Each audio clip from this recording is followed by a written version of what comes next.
G-Man Boxing. Do you know what I mean? Every single live he donates. I see him on other lives donating. He's got the bag on it.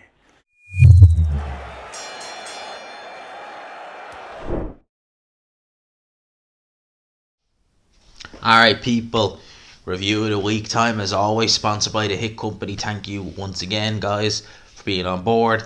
Let's talk boxing. Let's recap the last week in boxing. And obviously we're going to start with the DAZN card that happened last night. Although there was two, we're going to start with the one that happened in Nottingham. And you know, the Leigh Wood, Mauricio, Lara fight, not Leigh Wood, Josh Martin. We'll talk about that in a wee bit. But we'll talk and just preview, or review I should say, the undercard. Now I gotta say, I didn't see Beyond the Bell. So I didn't see Conway, I didn't see Aaron Brown, I didn't see Sam Maxwell. The first fight I actually seen was Gamaliel fight versus Diego Alberto Ruiz. Now he's been over to the UK before. He had a fight, the last time I seen him, he fought Lee McGregor, and he fought him last year, and he actually got a draw. Now, I'm going to be frank, I felt he was fortunate to get the draw, truth be told. It was a competitive fight the whole way through, but Lee McGregor, I thought, was unlucky not to get the win. And he actually hasn't fought since then. I believe he's fighting on the Davis-Ritson card in a couple of weeks, which I'm looking forward to that fight as well, actually. It's not being talked about much, but I'm looking forward to Lewis Ritson versus O'Hara Davis, just to see who comes out on top. I think Davis will, but we'll wait and see.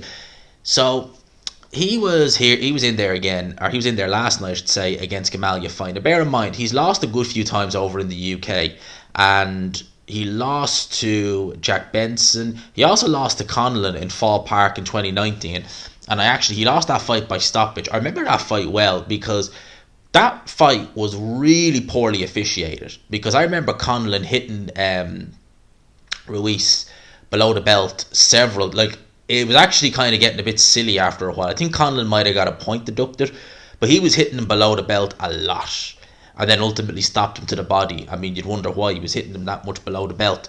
That's his only KO loss to Michael Conlon. Now, he was in there against Gamaliel fight. Now, I've never rated Gamaliel fight, and they had Darren Barker doing the commentary.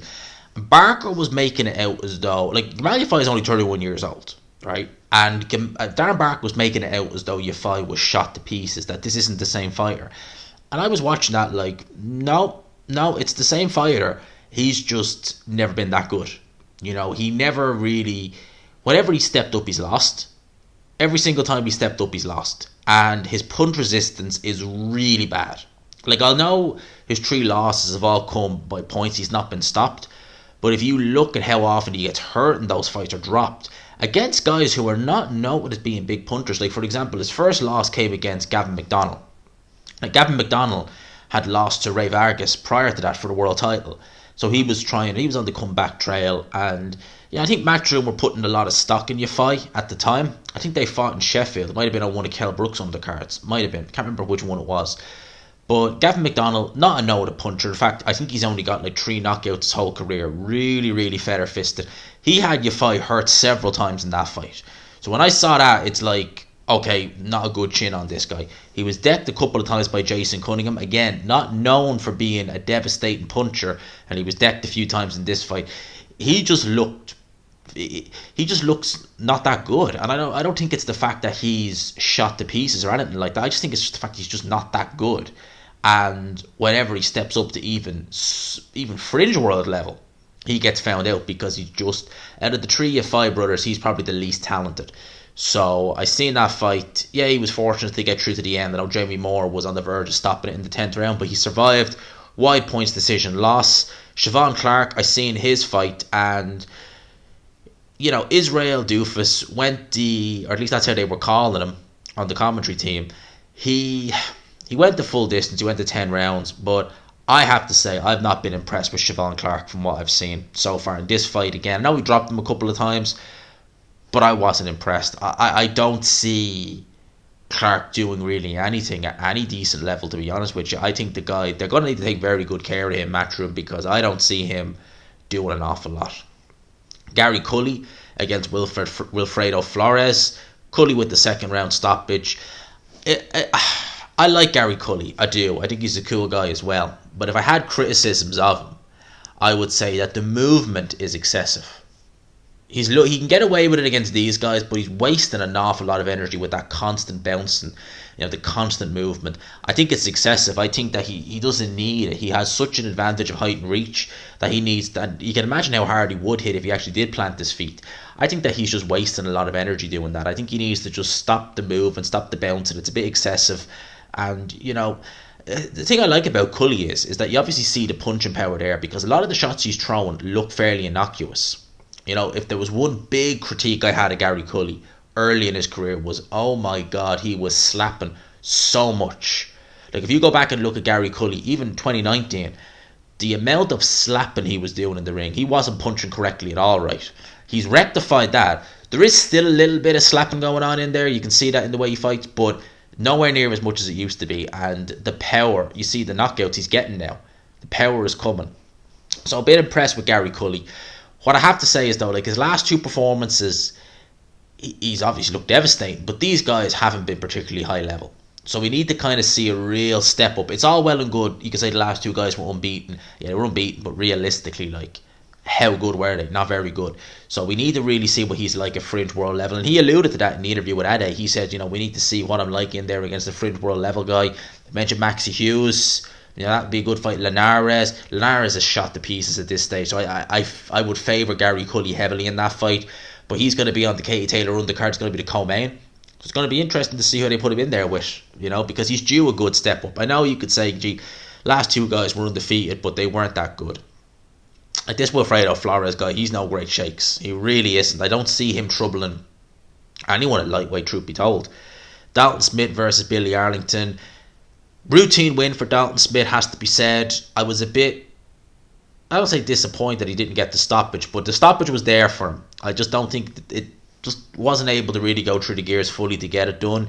He is likely going to fight Sam Maxwell in April. He should be beating Sam Maxwell, truth be told. He really should. So Dalton Smith moves on, and obviously the main event, Leigh Wood, Mauricio Lara. Let's talk about this. So the fight, I already done the review, but as I so often do, I normally do tend to just go and watch the fight back the next day, and I have to say it was again the right stoppage, right decision by Ben Davison. I do feel for Leigh Wood because that's probably the best I've seen him box, and it's one of those things where, like, he obviously knew he had to fight a very good fight against this guy. He obviously knew he had to be defensively sound, and he had to just try and use his long range boxing to keep Mauricio Lara off him. That's something I talked about. Lara is what he is. He's a wrecking ball. He's a powerhouse. He's not a boxer. If you're a decent boxer anyway and you can keep him off you got to have success. Leigh Wood has punching power. He's got longer reach than Josh Warrington. He hits way harder. So he was able to keep Lara off him. He stung Lara a couple of times with the right hand. So he was doing well up until he made the cardinal sin. As I said, hooking with a hooker. You just don't do that. You just do not do that. We saw what happened. And, Leigh Wood being ahead, it's easy to turn around and say, there was only, 10 seconds left to go in the round. They should have given him another shot. Well, Leigh Wood's come out and he's defended Ben Davison for the decision. It was the right decision 100%. And, I heard Tony Bellew say that it was a similar situation when he fought Michael Conlon, that he was down heavy in the first round and he was able to come through that. Well, no, it's actually a little bit different. For one, right, the knockdown against Conlon, as heavy as it was, it's two things. One, Conlon's not a prolific puncher. He's not a devastating puncher. He's not a prolific finisher either. As I said, he stopped Ruiz. He's the only guy to stop him. But look how many times he hit him low, and it was the body shots. That was where most of his knockouts were coming. Okay, so Conlon's not that. Second of all, the bell went literally as soon as Leigh Wood got up in that first round. It was the first round of the fight as well. Conlon, again, not a prolific finisher like that. With Lara, there was about 10 seconds left to go. He was standing right in front of Leigh Wood when if the referee had said fight on, what do you think would have happened? Really? He would have gone in for the kill and he would have probably ironed Leigh Wood out. He's a more natural, he is just a wrecking ball. He just goes in there and he's looking to finish you. That's exactly what he was trying to do. And that's exactly what he would have done. And I think it was a case of Ben Davison deciding, you know what, some people are going to critique this stoppage, but rather I throw the towel in now than have Leigh Wood get ironed out and stretched out on the canvas and have people critiquing him saying, why didn't you just stop the fight? So I think it was the right decision. I 100% stand by it. And, I tweeted and I used the analogy that you look at Kid Galahad when he got knocked down by Kiko Martinez in the 5th round by a big right hand. His eyes were in orbit. He was gone. He was finished. Now, the referee didn't stop the fight because the bell had just went. So we had the minute's rest. Dominic Ingle did everything, wet sponge on the head, etc. Try and get him ready for the next round. I thought, remember watching that fight, pull him out. There's no point sending him out. He's finished. He didn't. He sent him out. First punch Kiko Martinez lands, splatters Kid Galahad all over the canvas. It was an unnecessary shot. He didn't need. He was done. And I think the same thing would have happened here had maybe Mauricio Lara not got rid of him in the last 10 seconds, because God knows he sure as hell can punch hard enough. He throws enough shots. So for me, 100% right decision. 100% the right decision. Obviously, watching it live, I wondered who he was getting out to the ring with. It was Josh Warrington. Apparently he spat at Josh Warrington, which is absolutely disgusting. It's not nice, but there's beef there. And I can see why Mauricio Lara has that beef with Josh Warrington, because if I was him, I'd be feeling pretty damn hard done by, especially for the last fight. You know, you went in there unknown as an underdog 2 years ago. You went out, you got the win, you knocked Josh Warrington out, fair play. The rematch happens in Headingley, and because of headbutts, the fight's called off and you end with a draw in a fight that you were going to win. You could see the writing was on the wall, and I think Josh Warrington himself knew that. Now, I don't know what way it's going to go with rematch. Leigh Wood has said that he wants the rematch, and I can see why, because, you know, it's not like he was beaten from pillar to post in this fight. He made a catastrophic mistake and he paid for it, but that's all. You know, so I'm sure he's thinking, right, be a bit more defensively wary. For the love of God, don't hook with him, and I'll be okay. And he may very well be okay. So, you know, some people were complaining and saying, oh, Eddie Hearn, rematch room, you know, etc.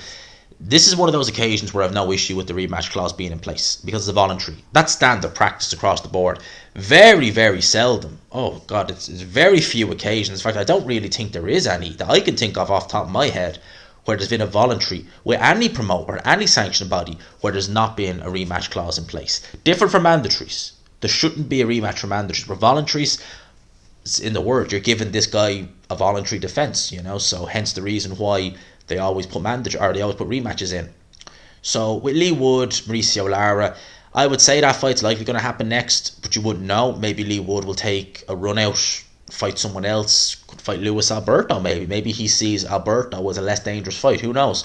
So we'll wait and see what happens there. If they do make Lara versus Warrington 3, you got to make it Lara favourite again, but you just got to wonder, what will Josh Warrington do in this fight? Because at the end of the day, you know, even against Luis Alberto Lopez, Josh Warrington, it was a close fight by the end, but Josh Warrington was fouling like you know what late on in that fight, and that's really what got him into the fight, truth be told.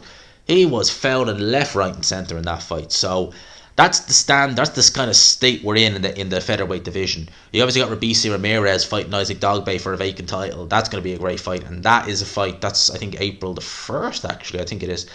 That's going to be a great fight, and that's obviously going to, for me, Ramirez has the potential to be the best in the division this year. Seriously, I think that's how good he is. He's really found his form now. Luis Neri, he fought on the Golden Boy card. Artaz Hovhussein, I believe is how you pronounce that name. What can I say that's not already been said about this fight? Fireworks.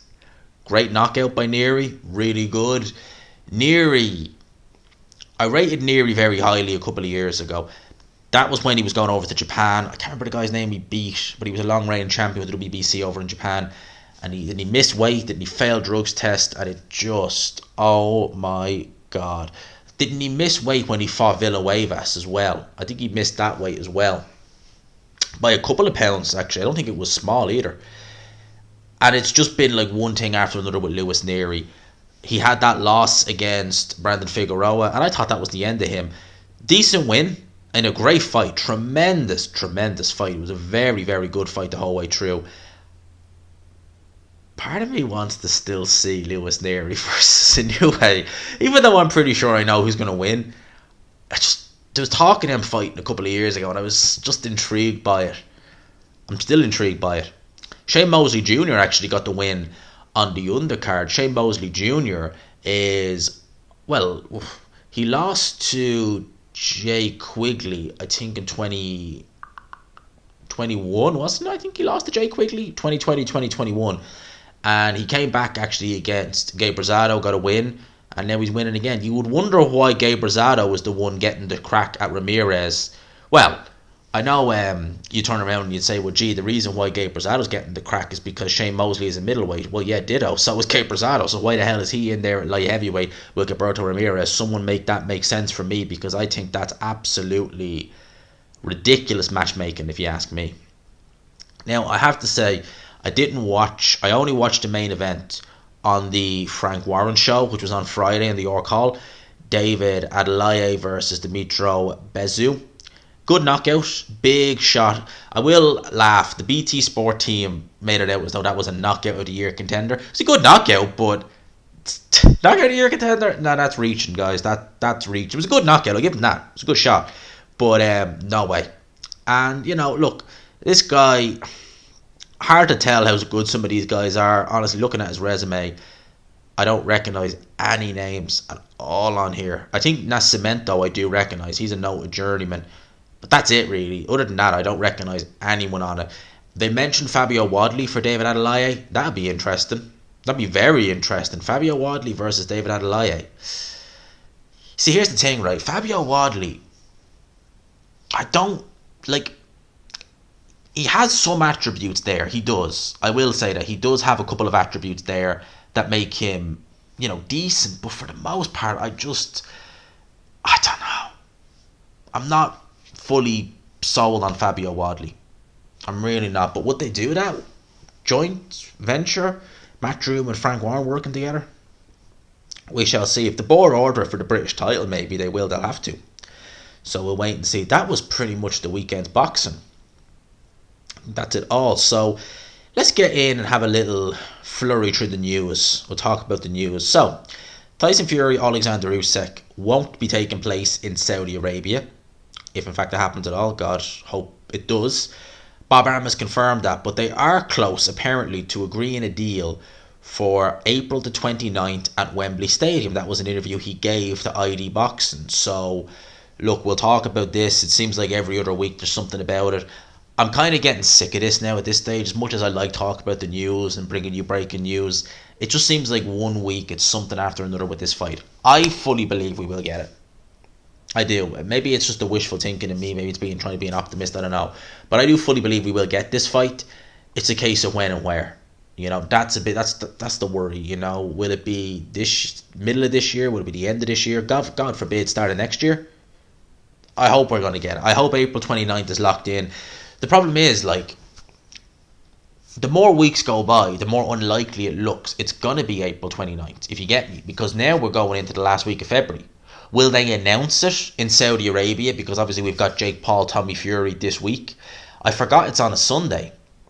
Because actually my friend was asking me on Friday, would I head out with him on Saturday night this coming week? And I said, no, I can't. I have to do a watch along for Jake Paul, Tommy Fury. And then it only struck me. I was like, oh, wait a minute. Actually, that's on a Sunday. So I'm free Saturday night. Happy days. There's no boxing on. So I'm free this Saturday night. So we're going out with me, mate. So this day week, in fact, no, wouldn't be about this. It'll be about 9 o'clock, 9:30. We'll have the ring walk for Jake Paul, Tommy Fury. And obviously we're doing a watch along for that, of course. Have to. I'm looking forward to that fight. I'm intrigued by it. I wonder will they announce it there, because that's going to have, as people might not like it, but it's going to have a lot of eyes on it. It will. And I wonder will they announce it there. Would they just say, to hell with it, we're going to pull the trigger, we're going to announce it there? I don't know. We'll wait and see. I hope they do. I hope they announce it soon anyway. So, Bob Arum has revealed that he still wants to make Fury versus Joshua if both men win their respective fights in April and AJ's team don't mess about in negotiations. He believes Joshua is the best fight for Fury after Usyk.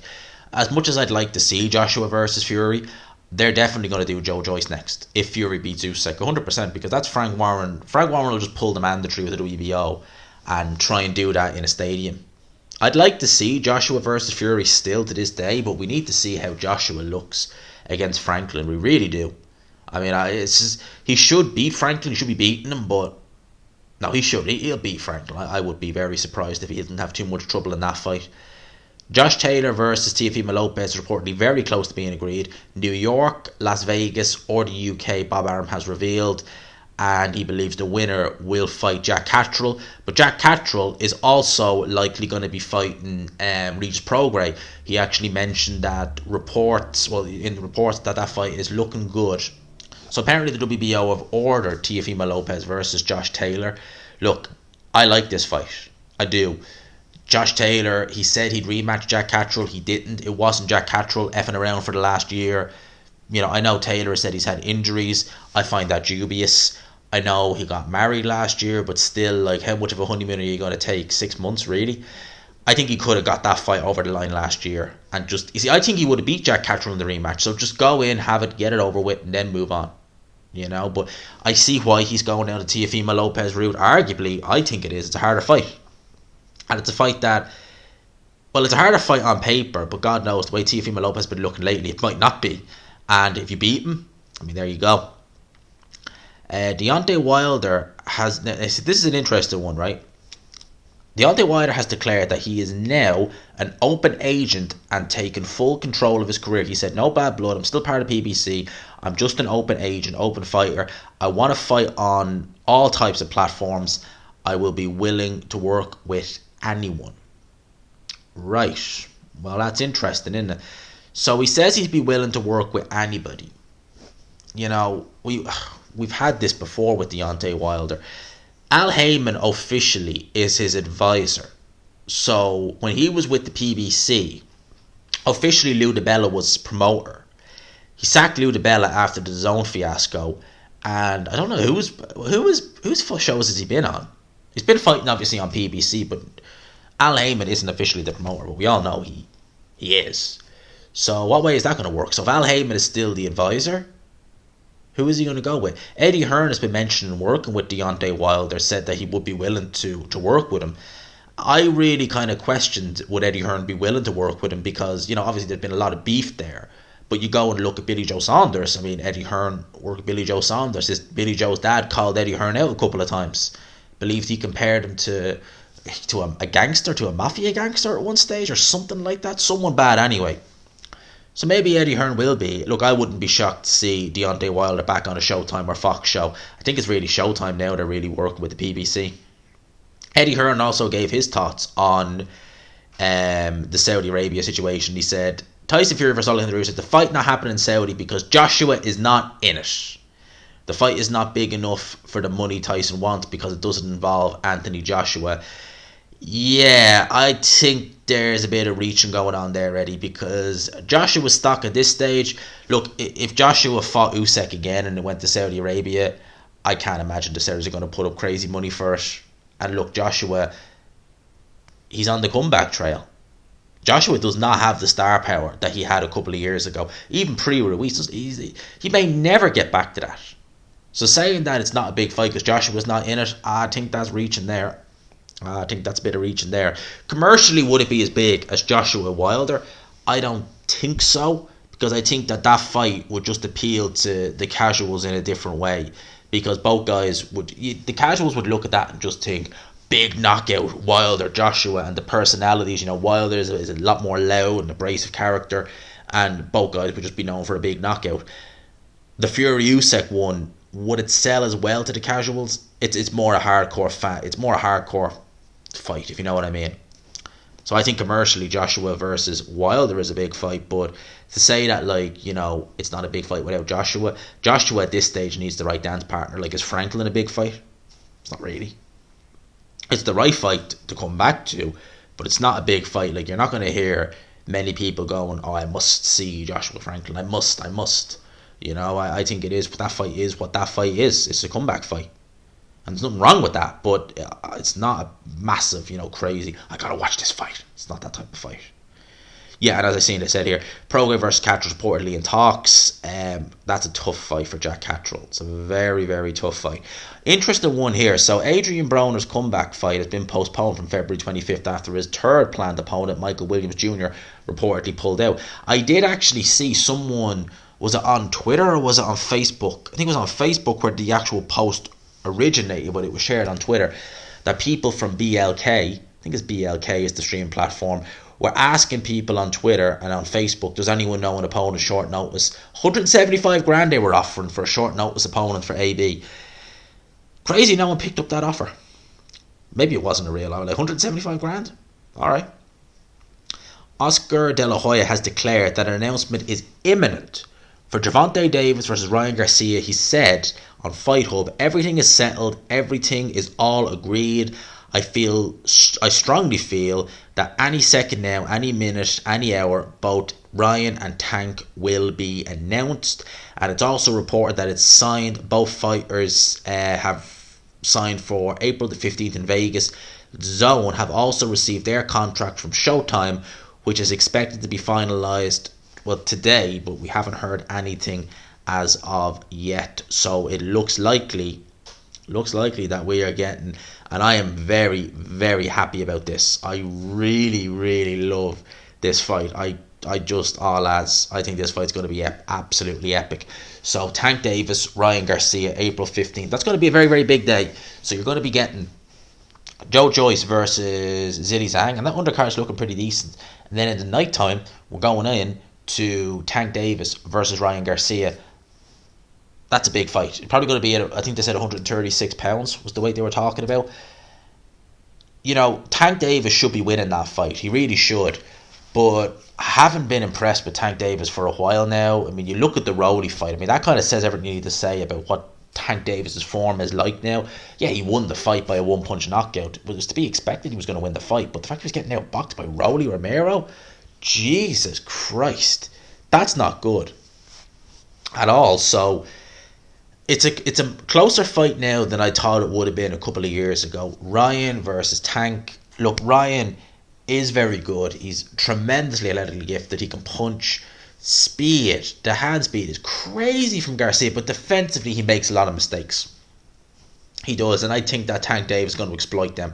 Although saying that, you know, when's the last big puncher Tank Davis, or has he ever fought a really big, devastating puncher? You know, Rowley's not really a big puncher. He's not. Leo Santa Cruz certainly ain't. Pitbull can bang a bit, and that was a tough fight for Tank Davis. Has he fought any real big punchers then? Not really, you know. So Ryan Garcia is going to be by far and away the biggest puncher he's ever faced. Well, the same you could say the same about Ryan. Like, he's not really fought any big punchers either. It's going to be a great fight. I can't wait. I'm looking forward to it. I think it's going to do big numbers. I really do. I think that fight in the US on pay-per-view is going to do big numbers. Tank and Garcia. I mean, I can't wait. I'm looking forward to it. I think that's pretty much it. There's not been much else coming out in the way of boxing news, so I will leave it there, people. Hope you enjoyed the video. We'll premiere this as we do, probably 9 bells tonight. Hope you enjoy it, people. Thanks again as always for locking in. Hope you all have a good week. I hope that, as I always say, it's going into Monday morning, the phone rings, good news for someone this week. I've no doubt myself. I'm sure I'm going to get some myself as well. Next few weeks are going to be pretty interesting, very, very interesting next few weeks for me. You know, we'll see how things go. If they're going as I think they will, I think it's going to be a very, very interesting next couple of weeks. Hopefully, people, hopefully. So I'll leave it there. Other than that, thanks again to everyone locking in. We done good numbers last night on the watch alongs. I very much appreciate it for that. I'm hoping to get a live out this week as well. I just haven't had a chance. Last week I was hectic last week, so if all goes well, tomorrow we may do a live. I'm not going to commit, say yay or nay, but tomorrow, if all goes well, we might hop on for an hour, chat about boxing, you know yourself, this, that and the other. So I'll leave it there, people. Smash the like button, of course, as always, if you haven't already. Like the video, share, subscribe, all that good stuff. Let's get your boy up to 20k. For now, I'll talk to you. Peace.